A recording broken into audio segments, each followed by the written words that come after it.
O Jornal da Rede Alesp vai agora de entrevista. A gente vai conversar com o Dr. Mark Baroni. Ele é coordenador do Fórum de Doenças Crônicas Não Transmissíveis, o DCNTS. Ele vai falar para a gente sobre o fórum que discute mortes precoces por doenças crônicas não transmissíveis. Boa tarde, Dr. Mark Baroni. Seja muito bem-vindo ao Jornal da Rede Alesp. Boa tarde, muito obrigado. Tudo bem? Tudo certo, doutor. Eu queria que o senhor começasse, então, explicando o que são as doenças crônicas não transmissíveis discutidas, então, no fórum. Pois não. As doenças crônicas não transmissíveis são aquelas doenças que elas não são contagiosas e que, geralmente, ao ser diagnosticada, essa doença ela persiste por toda a vida. Então, alguns dos exemplos são diabetes, hipertensão, dislipidemia, né? Outras são reversíveis, sim, né? Então, a gente sabe que hoje em dia é possível, por exemplo, a cura de câncer, né? Câncer é uma doença crônica não transmissível, né? Porque ela não é transmissível, mas ela é curável. Outra doença que hoje em dia também se consegue reverter, né? E passou a ser considerada uma doença crônica não transmissível é a própria obesidade. Tá? Então, esses são alguns exemplos de doenças crônicas não transmissíveis e todas têm essa mesma característica, né? De que elas não são transmissíveis, né? Então, não existe um vírus e uma bactéria relacionada geralmente, né? Existem, claro, exceções, mas geralmente não existe um mecanismo de contágio entre as pessoas, né? Para pegar uma doença crônica não transmissível. Dr. Mark Baroni, eu estou vendo aqui no nosso encaminhamento que, segundo o Ministério da Saúde, as doenças crônicas não transmissíveis são responsáveis por mais de 74% das causas de morte no Brasil. Então, pelas minhas contas, aí, em cada 4, 3 morrem por doença crônica. Como é que a gente pode caracterizar o que é crônico? O resto seria o quê? Doença aguda, enfim? Essa é uma questão interessante pelo seguinte, né?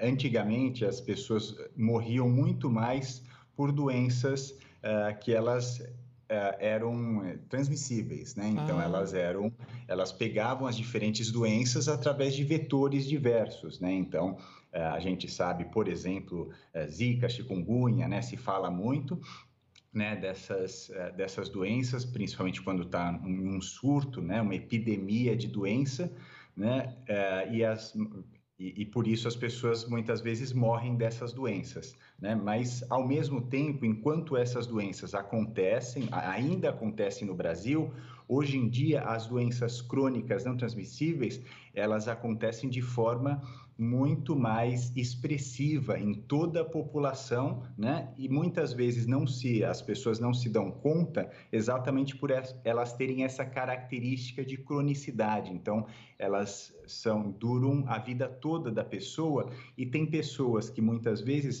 quase não vão ao médico, quase não fazem exame, então demoram muito para terem o diagnóstico da doença. Então, na realidade, a pessoa já tem a doença por muitos e muitos anos, mas ainda não recebeu o diagnóstico e não está fazendo o tratamento, o que é ainda muito mais perigoso, porque daí isso aumenta o risco dela ter uma complicação da doença. E as complicações, elas são irreversíveis, elas são muito severas e muito custosas. Então, por exemplo, quando a pessoa precisa de hemodiálise, por exemplo, porque já teve uma complicação renal por um diabetes ou uma hipertensão não tratadas, ou perda da visão por causa da glicemia alterada durante muitos anos, ou mesmo infarto ou AVC, né, por ter a hipertensão não tratada. Então, são condições que a gente precisa ter bastante cuidado, né, diferente de outras que a gente ouve falar quando estão no meio de uma epidemia, mesmo agora.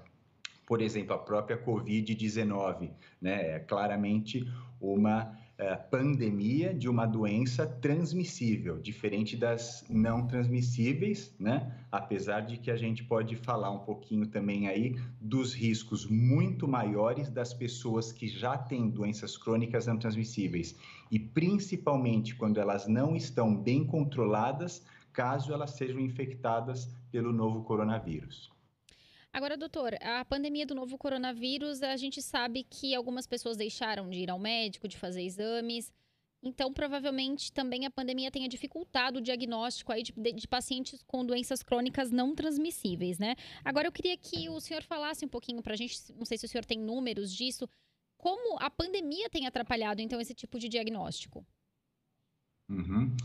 Obrigado pela questão. Esse foi um ponto que discutimos bastante no 7º encontro do Fórum Intersetorial para Combate às Doenças Crônicas Não Transmissíveis no Brasil, que aconteceu na sexta-feira passada. Então, o Fórum é uma iniciativa contínua que acontece desde 2017 e a cada 6 meses nos reunimos, né? Então, aí representantes do Ministério da Saúde, secretarias estaduais, municipais, iniciativas privadas, sociedade civil, para discutir as melhores estratégias de enfrentamento às doenças crônicas não transmissíveis.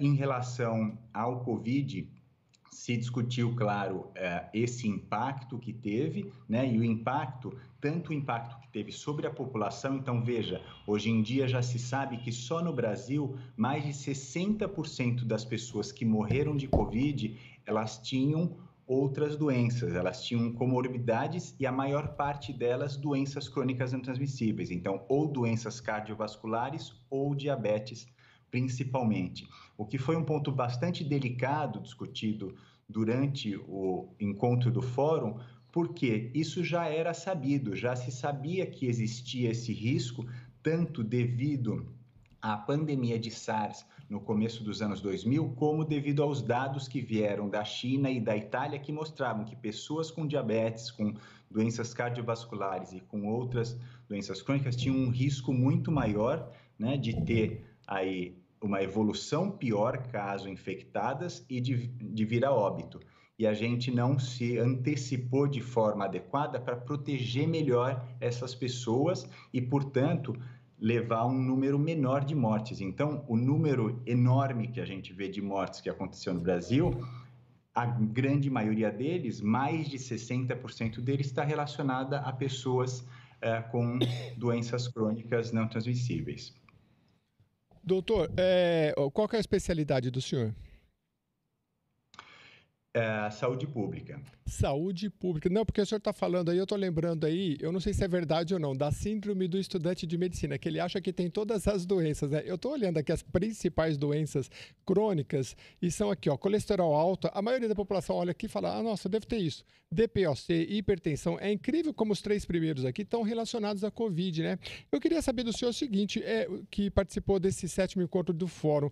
O que a gente comete de mais errado em relação à doença crônica? Como é que a gente pode ter um olhar, tanto os médicos quanto a população? Seria ir mais ao médico e também, principalmente, a questão do tratamento com um olhar, como é que eu diria, do todo, né? Porque a gente vai no médico do pulmão, ele dá um remédio para o pulmão. Depois você vai, mas eu também estou com problema no rim. O outro dá o remédio do rim. Aí o outro dá o remédio para o coração. E às vezes essas questões estão interligadas e você fica tomando um monte de remédio sem solução, né? O que vocês têm visto de novidade nesse campo? Esse ponto é importantíssimo, né? Por quê? Porque cada vez mais se tem preconizado de que as pessoas elas busquem o seu médico de família. Então, ao invés de ir em um monte de especialistas e muitas vezes que um especialista nem sabe do outro, né? E realmente acontece isso que você acabou de dizer, né? Que eventualmente a pessoa é tratada por uma série de especialistas que não se comunicam, né? Então é importante que ela tenha o seu médico, né? Que ela tenha o médico de família, que é quem vai dar essa orientação principal e vai encaminhá-la quando ela tem necessidade de visitar um especialista, mas de qualquer forma depois ele vai estar monitorando esses cuidados, a continuidade do tratamento dessa pessoa. Então isso é bastante importante para que não aconteça isso. E voltando um pouquinho em relação à Covid-19, o que a gente já sabe também é que as pessoas que têm doenças crônicas, elas devem ser muito cuidadosas nesse momento, não só para se proteger, né, para não se infectar, mas também para que elas estejam com essas condições crônicas bastante bem cuidadas, então com a glicemia dentro do alvo, né, se ela tem diabetes, ou com a pressão arterial dentro do recomendado pelo médico, Porque o que se observou em diversos estudos, nós inclusive conduzimos alguns estudos aqui no Brasil e na América Latina, foi que as pessoas, quando elas estão com os seus parâmetros metabólicos bem cuidados dentro do alvo, elas têm um risco muito menor, muito reduzido, muito próximo às pessoas que não têm doenças crônicas. Porém, as pessoas com diabetes, por exemplo, e a glicemia muito alterada, muito elevada ou muito variável, as pessoas com hipertensão e a pressão arterial muito elevada ou colesterol alto, essas estão em um risco muito maior caso sejam infectadas. Então, é possível mesmo que essas pessoas se cuidem para que tenham um risco menor durante a pandemia. Doutor Mark Baroni, eu queria agradecer aí o tempo que o senhor tirou da sua agenda para conversar com a gente sobre esse fórum, esse assunto tão importante. Muito obrigada pelos esclarecimentos e até uma próxima oportunidade. É um prazer, obrigado. Já vou deixar aqui no ar o convite também para o Dr. Mark para participar aí com a gente de um programa do Alesp Conecta, porque esse é um assunto muito interessante, eu quero saber mais, a gente vai continuar com este assunto. Bom, o Jornal da Rede Alesp prossegue com as principais notícias do dia.